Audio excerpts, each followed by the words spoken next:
Hey everybody, welcome back to the channel. We are continuing with the A320 EFB performance module, and in this video we're going to deal with two sub modules of the in-flight performance module. So the hold module and the atmosphere module. The hold module is relatively easier. It has the options which are there on your screen on the left: single engine, two engine operations.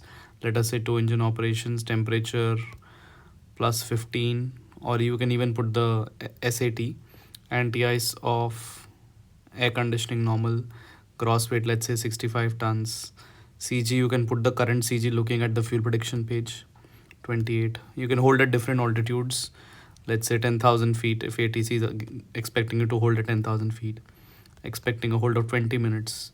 You have two speeds that you can select: green dot or S speed. S speed of course corresponding to slat 1 position in air, and green dot is the standard hold speed. So you can select, and when you compute you will get a fuel value which is expected, and final weight, average fuel flow per engine is also given to you. N1 expected 58.7%. FMS per factor, which of course if you edit it in the takeoff module, is also reflected here again. Also you can add different non-standard configuration items and any CDL items that are there as per the list. Interesting to also check here is, let's say if you put 21,000 feet and you plan to do a S speed computation, it doesn't allow you because the flap operation range is 20,000 feet. So you can't select 21,000 feet. If you select 20,000 feet S speed, you will get an answer. So whatever the numbers are there. So this gives you a good idea of how much fuel you're expecting to burn, and especially helpful when your FMS predictions are unreliable, depending on a situation where your FMSs have failed, both FMGCs have failed, or there's some mismatch gross error, which you can use this app to calculate. Engine 1 also will give you similar options only, no significant change, and you can select whatever options you get, and you will get again fuel value and all of those things. N1 of course will be higher for a single engine. Let's say, just let's compare at 20,000 feet.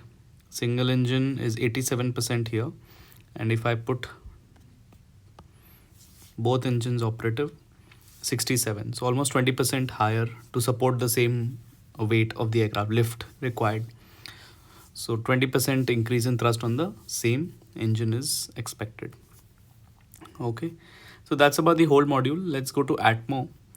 Atmosphere is also an interesting module. It has lot of computations available in the atmosphere module. So temperature, whatever you can put, delta ISA. Computation type, you have speed and altitude. Let's start with speed. So you can find out different types of speeds using this module.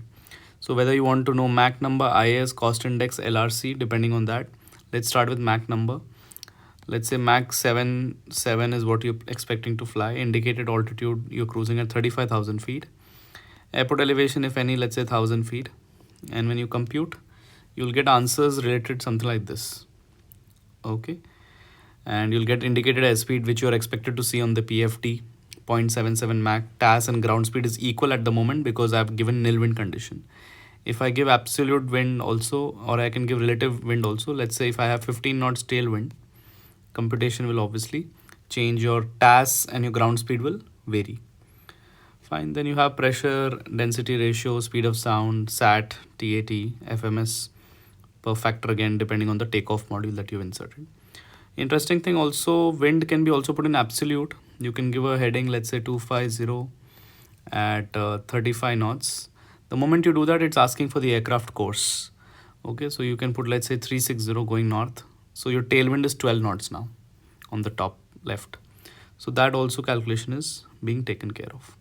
This is majorly like a computer that we use to calculate different parameters.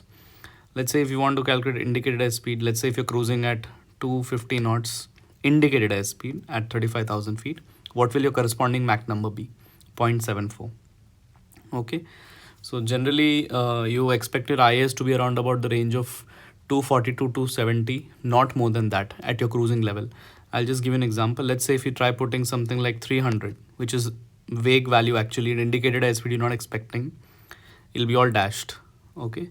At 35,000 feet, we are never flying indicated airspeed of 300 knots. It's expected to be a little lower always. So around about 260, 265, 270 is also okay, which will give you a calculation of Mach number expecting decimal 782 with all the tailwind and everything catered for. Then you can also calculate cost index based.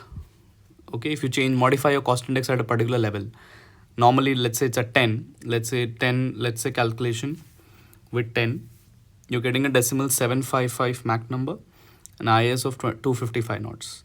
Let us say increase the cost index to 25. So obviously you'll see some jump in the, as you can see, Mach number is gone to decimal 777 and indicator airspeed of 263. So how cost index will affect your speed is also can be calculated using this submodule. Then another, you can also find out your LRC speed at 35,000 feet, long range cruise speed, that will give you. So if you want long range cruise speed, you are supposed to fly a Mach number of decimal 766 or indicated airspeed of 259, which will give you a long range cruise speed. Okay. So this was the computation type which we discussed, is speed type.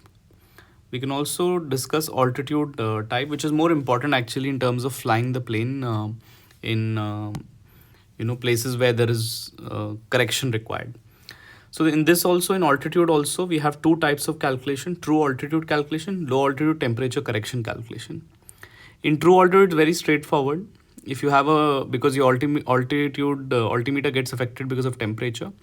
So anything hot or cold, let's say plus 15 at the moment, 35,000 feet will actually give you how much true altitude.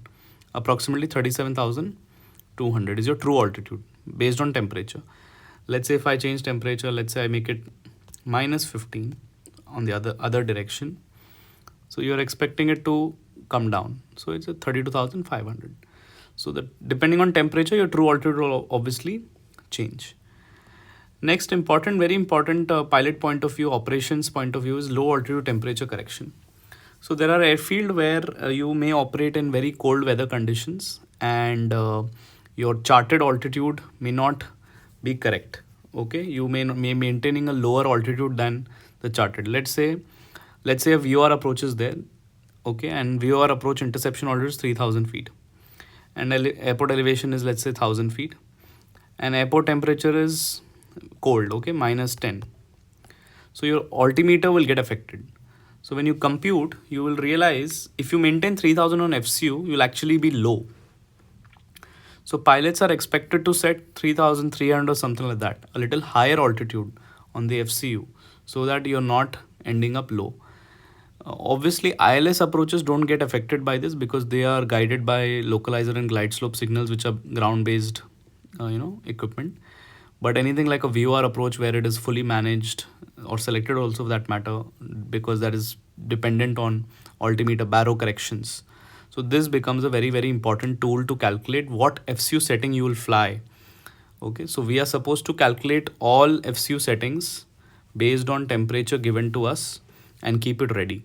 So if I'm starting an approach in a cold weather airport, I should know my correct altitudes, all the call outs, the DME, height check, everything will change because of the temperature. So that's what this module will also help you in identifying low altitude temperature corrections that are required. So if you set something lower, you'll actually be in trouble. You will not be on profile and can cause GPWS warnings or a lot of other issues if it's a low visibility approach. So that's it on these two sub-modules of the in-flight module of the A320 Performance EFB series. Later we'll get into the landing module in the next video. Till then, cheers and happy landings. If there's anything that you want to ask, please drop a comment. Take care. Bye-bye.